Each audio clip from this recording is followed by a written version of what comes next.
Assalamualaikum warahmatullahi wabarakatuh. Perkenalkan, nama saya Sila. Saya dari kelas MN23M dengan NIM 20308091. Sini saya akan memaparkan manajemen risiko keuangan. A. Manajemen risiko dan regulatory compliance posisi yang saling terkait. Berbagai strategi dirancang untuk mewujudkan bisnis yang berkelanjutan dan handal dalam menghadapi berbagai risiko. Salah satunya dengan menerapkan manajemen risiko dan regulatory compliance. B. Mengenal manajemen risiko. Manajemen risiko adalah suatu pendekatan sistematis yang memungkinkan perusahaan untuk mengidentifikasi, mengevaluasi, dan mengelola risiko yang dapat mempengaruhi pencapaian tujuan mereka. Konsep dalam manajemen risiko mencakup sejumlah prinsip dan elemen yang membentuk landasan dasar untuk mengidentifikasi, mengevaluasi, dan mengelola risiko. Integrasi manajemen risiko melibatkan proses menyeluruh yang mencakup identifikasi risiko, penilaian risiko, pengembangan strategi, mitigasi, dan pemanfaatan berkelanjutan.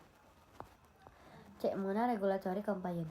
Regulatory compliance merujuk pada ketaatan suatu organisasi terhadap peraturan, kebijakan, standar, dan hukum yang berlaku dalam lingkungan operasionalnya.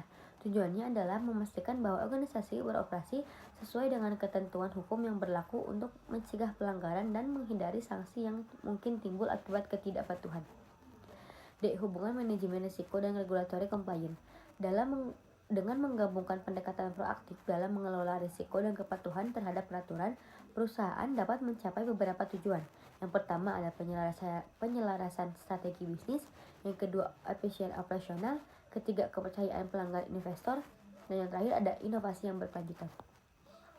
Tantangan integrasi manajemen risiko dan regulatory compliance.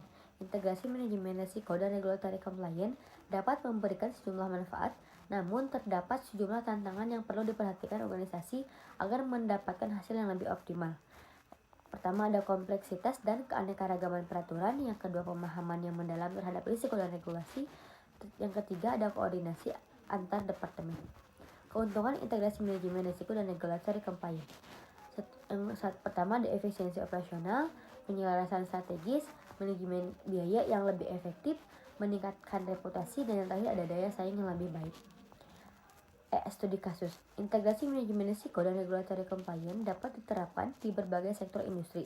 Pada kali ini kita akan melihat bagaimana integrasi dua konsep tersebut dalam konteks online shop. Integrasi manajemen risiko dan regulatory compliance dapat dilakukan di berbagai aspek seperti pengelolaan data pelanggan, pemrosesan pembayaran, keamanan transaksi, dan produk dan layanan. Yang terakhir ada kesimpulan. Dengan mengintegrasikan manajemen risiko dan regulatory compliance, organisasi dapat mencapai keberlanjutan jangka panjang dan mengelola risiko mereka secara lebih efektif. Keuntungan ini akan menciptakan lingkungan yang kuat, adaptif, dan dapat dipercaya sebagai organisasi. Terima kasih. Wassalamualaikum warahmatullahi wabarakatuh.